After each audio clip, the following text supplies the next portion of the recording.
Hello guys, एक बार फिर से आप सभी का स्वागत है हमारे चैनल बीएमएस लेक्चर्स में। तो जैसा कि आप सभी को पता है कि कल हमने दर्शन निरूपण में पढ़ लिया था कि दर्शन क्या है, उसकी व्युत्पत्ति क्या है, लक्षण क्या है। तो आज हम सांख्य दर्शन और योग दर्शन, जो कि आस्तिक दर्शन के अंदर हमने 6 दर्शन पढ़े थे, उसमें से जो 2 दर्शन हैं उनके बारे में हम आज पढ़ेंगे। तो लेट स्टार्ट। तो सबसे पहले हम देखते हैं सांख्य दर्शन। तो देखिए, सांख्य दर्शन के बारे में हमने कल ही पढ़ लिया था कि इसके पर्याय क्या होता है, निरीश्वर दर्शन, और इनके प्रवर्तक आचार्य कौन है, कपिल मुनि। अब इसके बाद देखिए, भारतीय संस्कृति में सांख्य दर्शन अत्यंत लोकप्रिय दर्शन रहा है एवं इसका अत्यंत ऊंचा स्थान है। तो क्योंकि ये सबसे पहले बताया गया है, और आयुर्वेद में जैसे जैसे आप आगे बढ़ेंगे आपको ये चीज़ समझ आएगी कि जो चीज़ें पहले बताई गई हैं वो ज़्यादा इंपॉर्टेंट है। तो उसी प्रकार सांख्य दर्शन और योग दर्शन, ये 2 दर्शन बहुत ही ज़्यादा इंपॉर्टेंट है दर्शन के पर्सपेक्टिव से। तो वही बता रहा है कि भारतीय दर्शन में जो है सांख्य दर्शन बहुत ज़्यादा लोकप्रिय है। आस्तिक दर्शनों में सांख्य दर्शन एक अत्यंत प्राचीन और महत्वपूर्ण दर्शन है। सांख्य शब्द का क्या इन्होंने शाब्दिक अर्थ बताया है, संख्या संबंधी। हमको नाम से समझ आ रहा है सांख्य का मतलब क्या है, संख्या। तो सांख्य दर्शन में सृष्टि उत्पत्ति के बारे में भी वर्णन है, जिसके बारे में हम आगे देखेंगे, जो कि उसका एक बहुत इंपॉर्टेंट सिद्धांत भी है। तो इस तरीके से हम सांख्य दर्शन को आगे पढ़ेंगे। इसके बाद आगे देखिए, सांख्य शब्द का अर्थ क्या है उसके बारे में इन लोगों ने बताया है। उसके पहले लिखा है, सांख्य दर्शन में सृष्टि की उत्पत्ति ईश्वर के द्वारा नहीं मानी है, बल्कि इसे एक विकासात्मक प्रक्रिया के रूप में समझा गया है। और यही आगे सिमिलैरिटी भी बताते हैं कि हमारी बिग बैंग थ्योरी जो है उससे कोरिलेट करता है कि इनने जो है ये नहीं माना है कि ईश्वर के द्वारा सृष्टि की उत्पत्ति हुई है। सांख्य दर्शन ने क्या माना है कि एक विकासात्मक रूप में जो प्रक्रिया हुई है उसके अकॉर्डिंग जो है पृथ्वी की उत्पत्ति मानी गई है। उसके बाद इन्हें बोला है कि सृष्टि अनेक अवस्थाओं से गुजर करके अपने वर्तमान स्वरूप में को प्राप्त होती है। इसी कारण कपिल मुनि को कई विद्वान अनिश्वरवादी मानते हैं। तो क्योंकि इनके रचयिता आचार्य कपिल हैं, जैसे हम पहले याद कर चुके हैं, तो इनको जो है अनिश्वरवादी लोगों ने बोला। इसके बाद देखिए, सांख्य शब्द का अर्थ क्या है। तो सांख्य हमने पहले ही पढ़ लिया है कि सांख्य शब्द का शाब्दिक अर्थ क्या है, संख्या। तो संख्या शब्द ख्या धातु में सम उपसर्ग लगाकर व्युत्पत्त हुआ है। इतना ही आपको बस याद करना है। उसके बाद देखिए, सांख्य दर्शन की आवश्यकता। तो इनने ये बताया इसमें कि सांख्य दर्शन और योग दर्शन दोनों में जो तत्व हैं, जो तत्व माने गए, तत्व का मतलब कंपोनेंट्स होता है, तो जो भी कंपोनेंट्स माने गए दोनों दर्शनों में वो सेम है। तो फिर हमने सांख्य दर्शन को अलग से क्यों बताया। तो इसका इन्होंने आंसर बताया है कि विषय एक होने पर भी दोनों दर्शनों में साधनों में भिन्नता है। मतलब जो इनका मेन गोल है, एंड पॉइंट जिस चीज़ के लिए हम वो दर्शन फॉलो कर रहे हैं, वो उनका जो मेन गोल है वो अलग अलग है। योग दर्शन में योगज ज्ञान को ही मुक्ति का प्रयोजक माना गया है, जबकि सांख्य दर्शन में पंच विशंति तत्वों का ज्ञान ही मोक्ष का कारण बताया गया है। तो ये जो है इसमें भिन्नता है। उसके बाद देखिए, सांख्य दर्शन में शेश्वर और निरीश्वर भेद। तो सांख्य दर्शन के 2 भेद माने गए हैं, शेश्वर सांख्य और निरीश्वर सांख्य। तो शेश्वर सांख्य क्या होता है, उपनिषदों में जो सांख्य का स्वरूप उपलब्ध होता है वह क्या है, शेश्वर सांख्य। देखिए, शेश्वर सांख्य वर्ड से सब समझ में आ रहा है कि जो ईश्वर को, एक सांख्य जिसमें ईश्वर है और एक सांख्य जिसमें ईश्वर नहीं है। ठीक है। तो उपनिषदों में प्रकृति और पुरुष के ऊपर एक ब्रह्मा को भी सत्ता मानी गई है। चरक का भी सांख्य इससे मिलता जुलता है। तो मतलब इनने क्या बोला कि प्रकृति और पुरुष से ऊपर भी एक ब्रह्मा जी हैं, उनके अकॉर्डिंग जो है सब कुछ होता है। अब ब्रह्म सूत्र में संख्य कारिका में वर्णित ईश्वर कृष्ण का सांख्य निरीश्वर है। उनका मत है कि सृष्टि कार्य के लिए ईश्वर की कोई आवश्यकता नहीं है, क्योंकि प्रकृति ही समस्त विश्व की निर्माता है और इसे प्रेरणा की आवश्यकता नहीं है।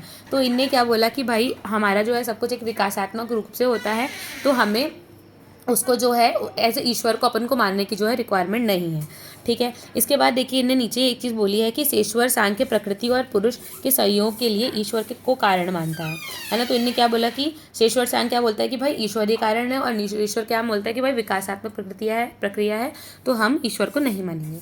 ठीक है। इसके बाद देखिए, सांख्य दर्शन के आचार्य और उनके ग्रंथ। तो हमें पता है कि सांख्य दर्शन किसने लिखा है, आचार्य कपिल ने लिखा है।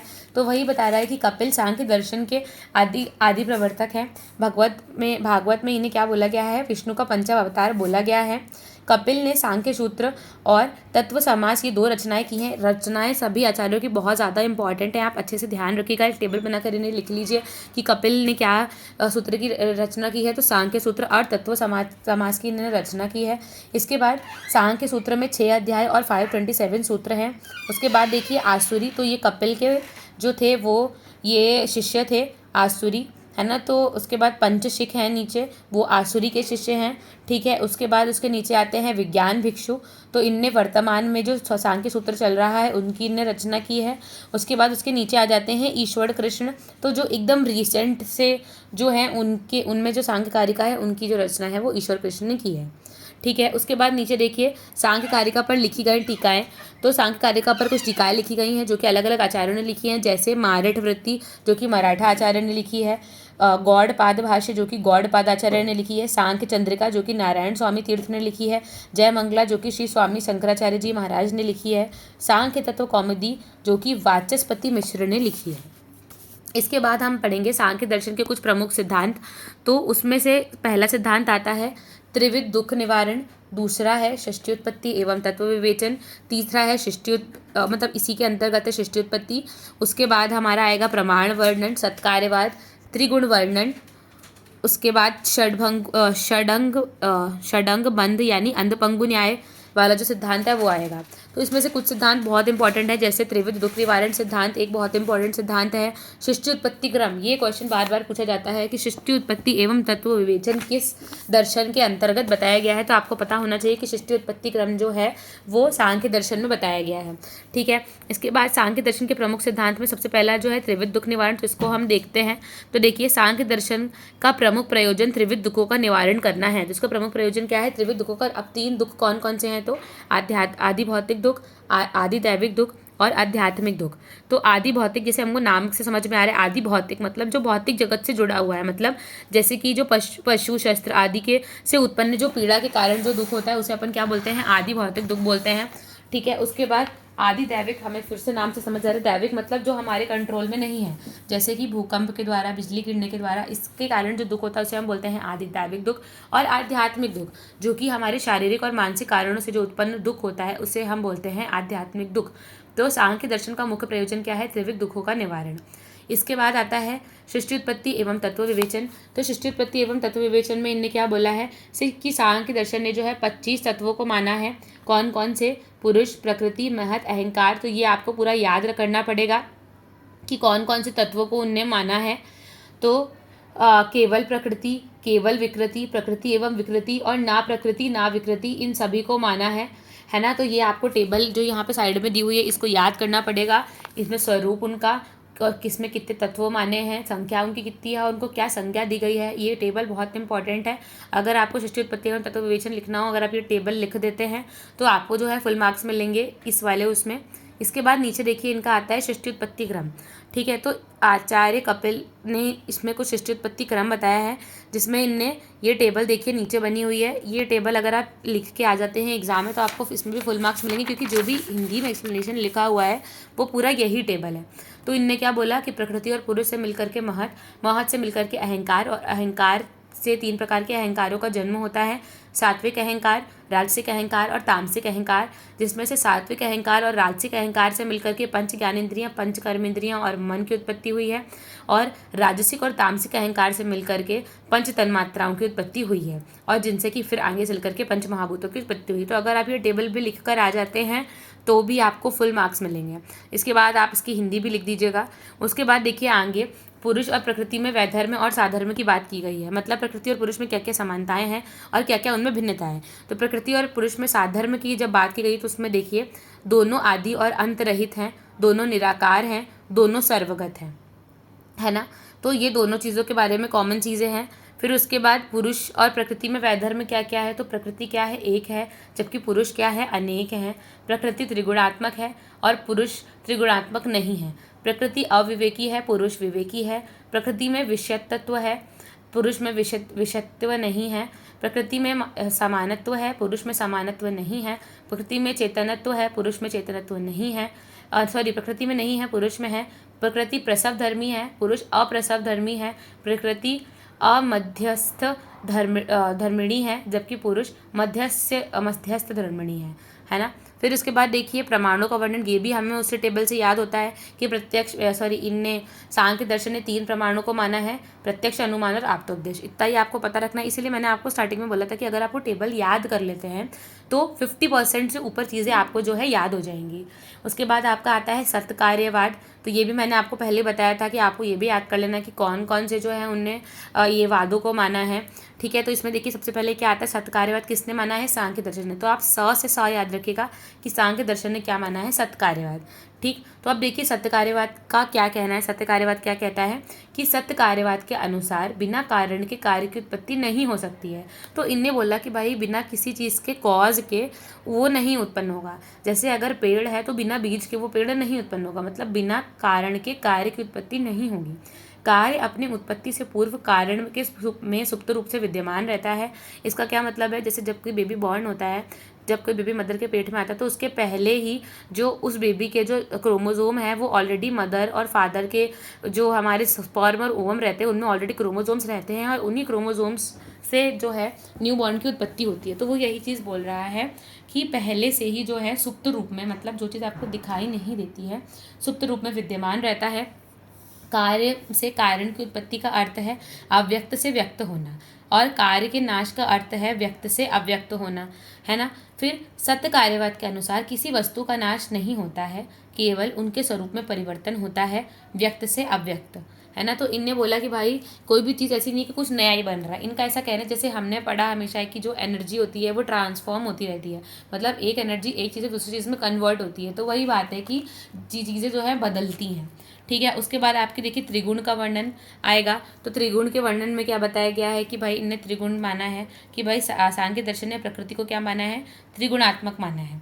ये त्रिगुण है, मतलब सत्व रज और तम जो है उनसे मिलकर के जो है प्रकृति बनी हुई है। इसे ज़्यादा पढ़ने की इसमें रिक्वायरमेंट नहीं है। उसके बाद आगे देखिए हम पढ़ते हैं कि षडंग बंध यानी अंध पंगु न्याय। ये न्याय बहुत इंपॉर्टेंट है, बार बार पूछा जाएगा आपसे कि अंध पंगु न्याय क्या होता है, तो आपको पता होना चाहिए कि अंध पंगु न्याय क्या है। तो देखिए सांख्य दर्शन ने आत्मा को निर्गुण और अनेक माना है ना। यदि आत्मा एक होती तो एक को वेदना होने पर दूसरे को भी वेदना होती, परंतु ऐसा नहीं है। मतलब इनका क्या बोलना है कि जैसे मान लीजिए प्रकृति पुरुष से बना है, तो अगर हम प्रकृति को हर्ट करेंगे तो पुरुष को भी हर्ट होगा, है ना। अगर हम शरीर को हर्ट करेंगे तो आत्मा को भी हर्ट होगा, जबकि ऐसा नहीं होता है। मतलब अगर आप शरीर को हर्ट करते हैं तो जनरली अपनी आत्मा डैमेज हो, ये ज़रूरी नहीं है, ठीक है। तो यहाँ पर इन्होंने अपनी बात को सिद्ध करने के लिए क्या बताया है कि भाई इसको ऐसे इन्होंने एक्सप्लेन किया है कि इस विषय को अंध पंगु न्याय से समझा जा सकता है। अंधा चलने में समर्थ होता है परंतु उसे दिखाई नहीं देता, तो वो अपने गंतव्य तक नहीं जा सकता है। उसी तरह पंगु यानी जिसके पैर ठीक नहीं है, उसे दिखाई तो देता है परंतु वह भी चलने में असमर्थ होता है, इसलिए वो अपने गंतव्य तक नहीं आ सकता। गंतव्य मतलब जो उसका लोकेशन है, जहाँ उसे जाना है, जो उसका एंड पॉइंट है ना। यदि पंगु अंधे के कंधे पर बैठ जाए तो दोनों अपने गंतव्य तक जा सकते हैं। इसका मतलब क्या हुआ? एक आदमी दूसरे आदमी को सपोर्ट करके जा रहा है, लेकिन दोनों की एग्जिस्टेंस अलग अलग है ना। तो केवल दोनों साथ किस लिए आ रहे हैं? ताकि वो मिल करके किसी एक रिजल्ट तक पहुंच सकें। उसी प्रकार प्रकृति और पुरुष भी एक रिजल्ट ऑब्टेन करने के लिए एक साथ मिल करके आते हैं। देखिए, परंतु चलने में असमर्थ होने की वजह से भी अपने गंतव्य तक नहीं जा सकता है। यदि पंगु अंधे के कंधे पर बैठ के जाए तो वह गंतव्य तक जा सकते हैं। पंगु अपनी आंखों से अंधे को रास्ता बताएगा और अंधा चलने का कार्य करेगा। इसी तरह प्रकृति और पुरुष भी साथ मिलकर सृष्टि की उत्पत्ति करते हैं। प्रकृति और पुरुष अपने अपने स्वार्थ के लिए सहयोग करते हैं। प्रकृति उपभोग के लिए और पुरुष कैवल्य के लिए एक दूसरे का सहयोग करते हैं। ठीक है, आई होप आप सभी को समझ आ गया हो। अगर कोई भी डाउट हो तो प्लीज़ कमेंट करें और मुझसे पूछें। इसके बाद देखिए सांख्य दर्शन और आयुर्वेद। तो यहाँ पे उन्होंने सिमिलैरिटीज़ बताई हैं। तो ये 5 नंबर और 2 नंबर में आपसे पूछा जा सकता है कि सांख्य दर्शन और आयुर्वेद का क्या लेना देना है आपस में। तो देखिए, सांख्य दर्शन और आयुर्वेद द्वारा वर्णित सृष्टि विकास क्रम में समानता प्राप्त होती है। मतलब सृष्टि विकास क्रम जो है अपना, वो आयुर्वेद और सांख्य दर्शन का जो है मिलता जुलता है, जैसे कि इस प्रकार जो है सृष्टि की उत्पत्ति हुई है। फिर सांख्य दर्शन और आयुर्वेद दोनों ने प्राण आदि 5 वायु का वर्णन किया है।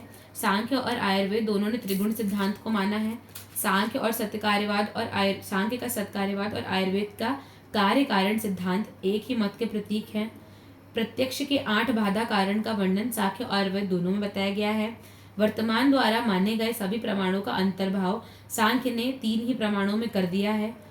उसके बाद त्रिविध दुखों का वर्णन सांख्य और आयुर्वेद दोनों शास्त्रों में किया गया है। तो इन सभी चीज़ों में जो है ये सारी चीज़ें जो है कॉमन है, इसलिए सांख्य दर्शन को जो है आयुर्वेद से हम कोरिलेट कर सकते हैं। इसके बाद दूसरा दर्शन आता है योग दर्शन। योग दर्शन के पर्याय क्या क्या है? देखिए, शेषवर सांख्य जो हम पहले भी बता चुके हैं, और इनके प्रवर्तक आचार्य कौन है? महर्षि पतंजलि। ठीक है, तो यह एक मत है कि इसकी रिक्वायरमेंट नहीं है। परिचय देखिए, तो योग दर्शन आस्तिक दर्शनों में से एक महत्वपूर्ण दर्शन है। योग दर्शन ने तत्व मीमांसा की अपेक्षा मोक्ष प्राप्ति को अधिक महत्व दिया है।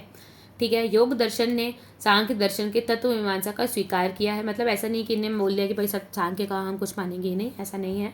योग दर्शन ने भी सांख्य दर्शन की तरह 25 तत्व माने हैं, परंतु इन्होंने एक्स्ट्रा क्या माना है, ईश्वर को माना है। वेरी वेरी IMP क्वेश्चन पूछा जाता है कि योग दर्शन ने सांख्य दर्शन के अलावा कौन सा एक्स्ट्रा तत्व माना है, तो आपको आंसर ईश्वर पर ही टिक करके आना है।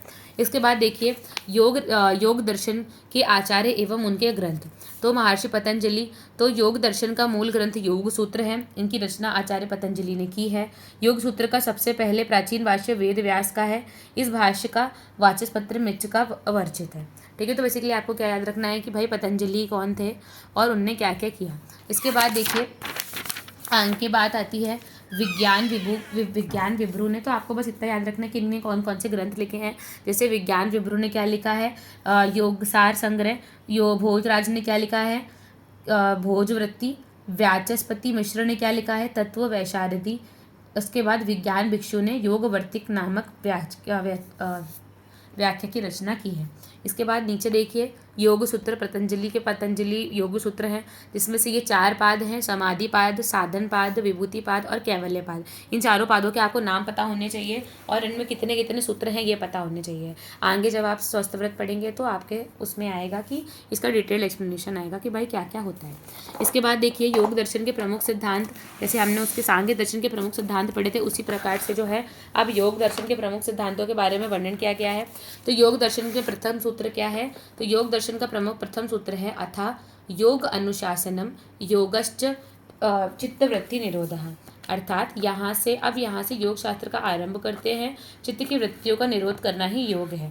तो ये श्लोक बहुत इंपॉर्टेंट है, योगश्च चित्तवृत्ति निरोधा, अर्थात यही योग की डेफिनेशन है कि योग का अर्थ क्या है, चित्तवृत्ति का निरोध। इसके बाद देखिए चित्तवृत्ति क्या है, तो चित्तवृत्ति है प्रमाण, विपर्य, विकल्प, निद्रा और स्मृति। तो चित्त की 5 वृत्तियां बताई गई हैं। पहले तो इनने 2 भेद कर दिए, क्लिष्ट और अक्लिष्ट वृत्ति के। ठीक है, जिन वृत्तियों से उत्पन्न होने से मनुष्य का पुनर्जन्म होता है उन्हें हम क्लिष्ट कहते हैं। मतलब जिन कारणों से को करने से अगर हमारा पुनर्जन्म हो गया फिर से, तो उनको अपन क्या बोलेंगे, क्लिष्ट। और जिनको करने से हमारा पुनर्जन्म नहीं होगा उनको हम क्या बोलते हैं, अक्लिष्ट। तो बेसिकली वृत्तियाँ 5 होती हैं, प्रमाण वृत्ति, विपर्य वृत्ति, विकल्प वृत्ति, निद्रा वृत्ति और स्मृति वृत्ति। तो ये नाम आपको पूरे 5 याद होने चाहिए कि चित्त वृत्ति में कौन कौन सी वृत्तियाँ आती हैं। इसके बाद देखिए प्रमाणों का वर्णन, ये भी उसी टेबल से आपको याद हो गया होगा। प्रत्यक्ष, अनुमान और आगम प्रमाणों को माना गया है योग दर्शन में। इसके बाद देखिए ईश्वर की व्याख्या, तो क्लम के कर्म, विपाक और आशय से रहित जो पुरुष है उसे ईश्वर कहते हैं। वैसे भी हमें पता है ईश्वर निराकार और बिना किसी मतलब जिन पे किसी भी रजतम का प्रभाव नहीं होता, उसी प्रकार की परिभाषा यहाँ पर भी बताई गई है। इसके बाद देखिए योग दर्शन में समाधि के भेद के बारे में वर्णन है। जिन्होंने 4 भेद माने हैं, सवर्तक, निर्वर्तक, सविचार और निर्विचार। इसका इतना डिटेल एक्सप्लेनेशन की रिक्वायरमेंट नहीं है, तो हम आगे चलते हैं अष्टांग योग के बारे में पढ़ने। अष्टांग योग में क्या क्या 8 अंग हैं योग के, कौन कौन से, यम, नियम, आसन, प्राणायाम, प्रत्याहार, धारणा, ध्यान और समाधि। आपको ये सभी एकदम लाइन से याद होने चाहिए, जैसे ये लिखे हैं, यम, नियम, आसन, प्राणायाम, प्रत्याहार, धारणा, ध्यान और समाधि। ठीक है, सबसे पहले क्या आता है, यम। तो यम का अर्थ क्या है, अहिंसा, सत्य। यम में क्या क्या 5 चीज़ें आती हैं, अहिंसा, सत्य, अस्तेय, ब्रह्मचर्य और अपरिग्रह। यम का बेसिकली मतलब है हमारा सोशल लाइफ में हमारा सोशल डिसिप्लिन कैसा है। मतलब कि हम बाहरी, जैसे अहिंसा का मतलब क्या है कि आपको किसी को मारना नहीं है, सत्य मतलब हमेशा सत्य बोलना है। तो ये सब सोशली चीज़ें हैं ना, तो आपको जो है सोशल डिसिप्लिन का फॉलो करना है, वो आपका कहता है यम।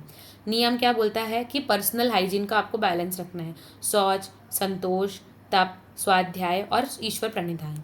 ठीक, तीसरा आता है आसन। तो ये श्लोक आप याद रखिएगा, स्थिर सुखासनम, यानी आसन के द्वारा निश्चलता और सुख की प्राप्ति होती है।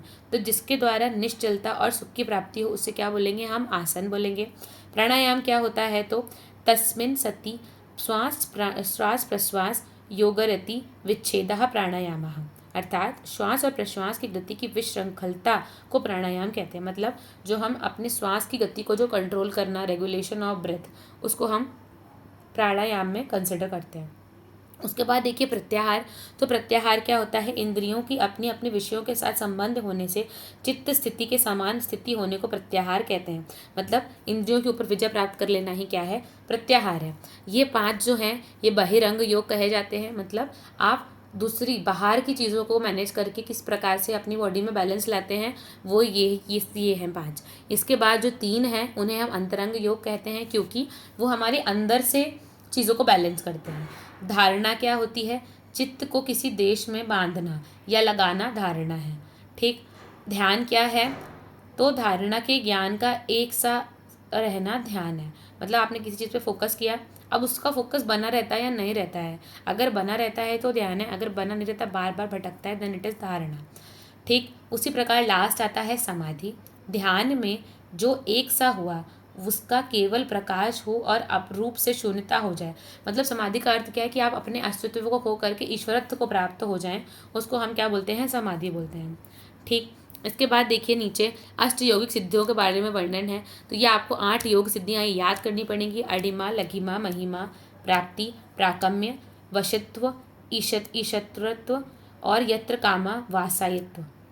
ये बहुत इजी हैं, केवल इनके नाम थोड़े से टिपिकल से हैं। बाकी अगर आप फ्लो में याद करेंगे तो याद हो जाएंगे। ठीक है, लास्ट के 2 में ही आपको फंस सकता है, बाकी तो पूरे याद ही हो जाएंगे। तो अणिमा क्या है, अपने शरीर को सूक्ष्म कर सकना अणिमा कहलाता है। लघिमा क्या है, अपने शरीर के बोझ को हल्का कर लेना लघिमा कहलाता है ना। महिमा क्या है, अपने शरीर के फैलाव को बढ़ा कर सकना महिमा कहलाता है। प्राप्ति क्या है, इष्ट पदार्थ को प्राप्त कर सकना, यानी जो भी हम चाहें वो हमें मिल जाए उसे हम प्राप्ति में मानेंगे। प्राकम्य का मतलब क्या है, इच्छा का पूरा होना, हाँ वो प्राकम्य है। वशित्व मतलब प्राणियों को वश में कर लेना वशित्व है। ईश्वर तत्व क्या है, ऐश्वर्य संपादन करने का सामर्थ्य ईश्वर तत्व है।